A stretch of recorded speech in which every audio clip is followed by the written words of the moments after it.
அனைவருக்கும் வணக்கம். எடப்பாடி பழனிசாமி அவர்களுடைய தலைமையில கூட்டமானது எந்த ஒரு கைகலப்பும் எந்த ஒரு சலசலப்பு இல்லாம நடந்து முடிஞ்சிருச்சு. எடப்பாடி பழனிசாமி அவருடைய தலைமை உறுதி செய்யப்பட்டு விட்டது என்று எடப்பாடி பழனிசாமி அவருடைய ஆதரவாளர்கள் வெளியில மாறுதட்டி கொண்டிருக்கிறாங்க.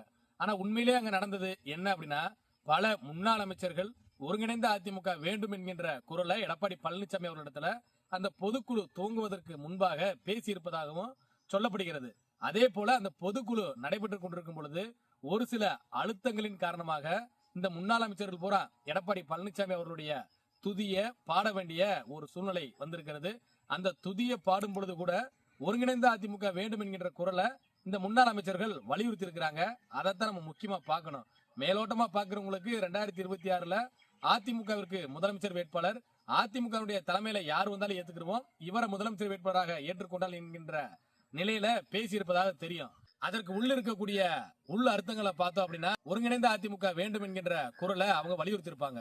இப்ப எடுத்துக்காட்டுக்கு பார்த்தோம் அப்படின்னா, முன்னாள் அமைச்சர் சி வி சண்முகம் அவர்கள் பேசியதை எடுத்து பார்த்தோம் அப்படின்னா, அவர் ரொம்ப ஆக்ரோஷமா பேசியிருப்பாரு. திமுக தலைவர், தமிழகத்தினுடைய முதலமைச்சர் அவர்களை கடுமையா விமர்சிச்சிருப்பாரு.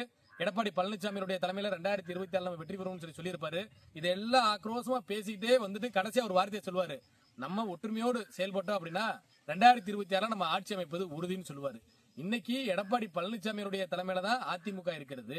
எடப்பாடி பழனிசாமி அவருடைய தலைமையை அதிமுக கடைக்கோடி தொண்டர்களும் ஏற்றுக்கொண்டு விட்டாங்க அப்படின்னா, அவர் ஏன் இந்த ஒற்றுமையோடு செயல்பட வேண்டும் என்று அவர் ஏன் அந்த வார்த்தையை பயன்படுத்தணும்? ஏன் உங்களுடைய தலைமையில தான் அதிமுக இருக்குன்னு சொல்லிட்டீங்க, எடப்பாடி பழனிசாமி அவர்கள் தான் அதிமுக தலைமைன்னு சொல்லிட்டீங்க, அப்புறம் ஏன் ஒற்றுமையோடு செயல்பட வேண்டும் சொல்றீங்க? அப்ப அதுலயே தெரியுதுல, அதிமுக மாபெரும் மக்கள் இயக்கம் ஒற்றுமையாக இல்ல. பிரிந்திருக்கக்கூடிய தலைவர்கள் ஒன்னு சேர்ந்தா மட்டும்தான் அதிமுக வெற்றி பாதைக்கு திரும்ப முடியும். அதைத்தான் சி வி சண்முகம் அவர்கள் அவருக்கு கொடுக்கப்பட்ட அத்தனை அழுத்தங்களுக்கு பின்பும் கூட இறுதியாக அந்த வார்த்தையை சொல்லியிருப்பார். அதே போல முன்னாள் அமைச்சர் எஸ் பி வேலுமணி அவர்கள் பேசும்பொழுதும் கூட கடைசி என்ன சொல்லுவார், நம்ம ஒற்றுமையோடு செயல்பட்டால் உறுதியாக 2026 ஆட்சி அமைச்சர்லாம் சொல்லுவார். இது எடப்பாடி பழனிசாமி அவர்களுக்கு இவர்கள் கொடுக்கக்கூடிய சமிக்கை. நீங்க தான் முதலமைச்சர் வேட்பாளர்னு சொல்லிட்டு நீங்களே அறிவிச்சுக்கிட்டீங்க, நீங்க தான் கட்சிக்கு தலைமைன்னு சொல்லிட்டு நீங்களே உங்களுடைய பொருளாதாரத்தை வச்சு உங்களுடைய பணபலத்தை வச்சு உங்களுக்கு மகனை சுட்டிக்கிட்டீங்க.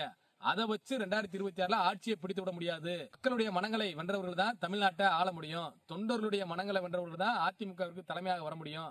ஆகையினால அந்த நிலைக்கு எடப்பாடி பழனிசாமி அவர்கள் பொருத்தமாக இல்ல.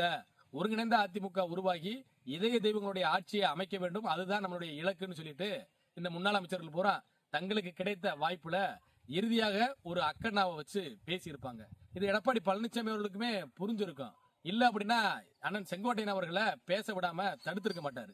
ஏன்னா இந்த பொதுக்குழு ஆரம்பிப்பதற்கு முன்பாகவே கட்சி ஒருங்கிணைய வேண்டும், ஒருங்கிணைந்த அதிமுக பத்தி நீங்க பேசுங்கன்னு சொல்லிட்டு முன்னாள் அமைச்சர் செங்கோட்டையன் அவர்கள் எடப்பாடி பழனிசாமி அவர்களை சந்திச்சு பேசியதாகவும் சொல்லப்படுகிறது. ஒருவேளை அவரை நீங்களும் பேசுங்க, உங்களுடைய கருத்துக்களை சொல்லுங்கன்னு சொல்லும் பட்சத்துல அவர் உடச்சு பேசிட்டாராக, கட்சி ஒருங்கிணைஞ்சாதான் நம்ம வெற்றி பெற முடியும்னு சொல்லிட்டாரு அப்படின்னா எடப்பாடி பழனிசாமி அவர்கள் இந்த பொதுக்குழு கூட்டினதுக்கே அர்த்தம் இல்லாம போயிடும். ஆகையினாலதான் செங்கோட்டையன் அவர்கள் பேசிவிடக் கூடாது என்பதுல எடப்பாடி பழனிசாமி அவர்கள் ரொம்ப தெளிவா இருக்கிறாரு. தற்பொழுதும் நம்ம எடப்பாடி பழனிசாமி அவர்கள் இடத்துல வைக்கக்கூடிய கேள்வி ஒண்ணுதான், உங்களுடைய தலைமையில எந்த இடத்துல நீங்க வெற்றியை பெற்றிருக்கிறீங்க, எந்த இடத்துல வெற்றியை பதிவு செஞ்சிருக்கீங்க?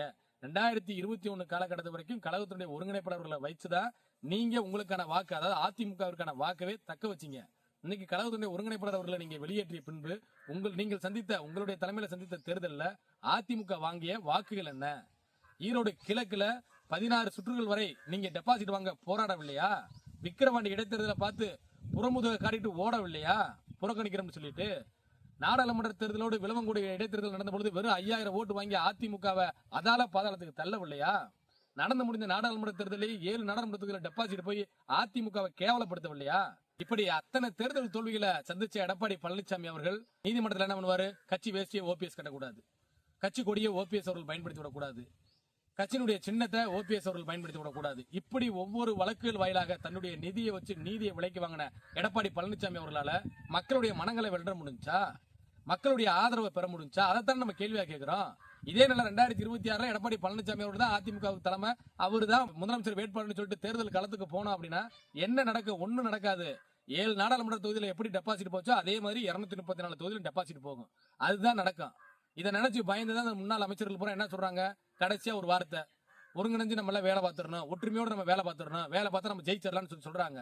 இல்ல நான் என் தலைமையில தான் இருப்பேன், நான் தான் அதிமுக பொதுச்செயலாளர், என்னை தவிர வேற யாரையும் தலைமை பண்புக்கு விட மாட்டேன், யாரையும் கட்சியில் சேர்க்க மாட்டேன் எடப்பாடி பழனிசாமி அவர்கள் சொன்னாரு அப்படின்னா கட்சியை அழித்து நாசம் பண்ணிட்டு அதிமுகவிற்கு எடப்பாடி பழனிசாமி அவர்கள் முடிவுரை எழுதி விடுவார். மாண்புமிகு அம்மா அவர்கள் சொன்னது போல எனக்கு பின்னாலும் இன்னும் எத்தனை நூற்றாண்டுகள் வந்தாலும் அதிமுக என்கின்ற மாபெரும் மக்கள் இயக்கம் ஆட்சி கட்டில இருக்க வேண்டும் சொன்னாங்க, மக்கள் பணி செய்திட வேண்டும் சொன்னாங்க. அதை நிலைநிறுத்த ஒருங்கிணைந்த அதிமுக உருவாக்க வேண்டும். தற்பொழுது நடந்திருக்கக்கூடிய இந்த பொதுக்குழு கூட்டம் அது பொதுக்குழு கூட்டம் அல்ல, புதைக்குழு கூட்டம், ஒரு பொய்க்குழு கூட்டம். அந்த பொதுக்குழுவுல எடப்பாடி பழனிசாமி அவர்கள் தனக்குத்தானே மகுடம் சுட்டி கொண்டதை எந்த ஒரு அதிமுக தொண்டனும் ரசிக்கல. விரைவில் ஒருங்கிணைந்த அதிமுகவுக்கான குரலை கழகத்துடைய தொண்டர்களும், பொதுக்குழு செயற்குழு உறுப்பினர்களும், முன்னாள் அமைச்சர்களும், மாவட்ட கழக செயலர்களும், சட்டமன்ற உறுப்பினர்களும், நாடாளுமன்ற உறுப்பினர்களும் எழுப்பணும். அப்படி எழுப்பினால் மட்டுமே நம்ம ஊரா ஒண்ணு சேர்ந்து ஒரு குரலை எழுப்பும் பொழுது எடப்பாடி பழனிசாமி அவர்கள் அதற்கு செவி சாட்சிதான் ஆகணும். இல்ல அப்படின்னா எடப்பாடி பழனிசாமி அவர்களுக்கு நன்றி வணக்கம் சொல்லிட்டு அவருக்கு சென்ட் ஆஃப் பண்ணிட்டு ஒருங்கிணைந்த அதிமுக உருவாக்கிற வேண்டியதான், வேற வழி இல்ல. இதை யோசித்து அதிமுக தொண்டர்களும் நிர்வாகிகள் முடிவெடுக்க வேண்டும். 2026 அந்த சட்டமன்ற தேர்தலுக்கு 1.5 ஆண்டு காலம் தான் காலம் இருக்கிறது. அதற்குள்ளாக நம்ம பல பணிகளை நமக்குள்ள ஒருங்கிணைப்பை ஏற்படுத்தி திமுக எதிர்ப்புல மிக ஸ்ட்ராங்கா நம்ம போனோம். திமுகவிற்கு மாற்று நாம தான் உறுதியா 2026 ஆட்சியை அமைத்தே தீர வேண்டும் என்று ஒரு முடிவெடுத்து பயணியுங்கள். ஒன்றுபடுவோம், வென்று காட்டுவோம். நன்றி, வணக்கம்.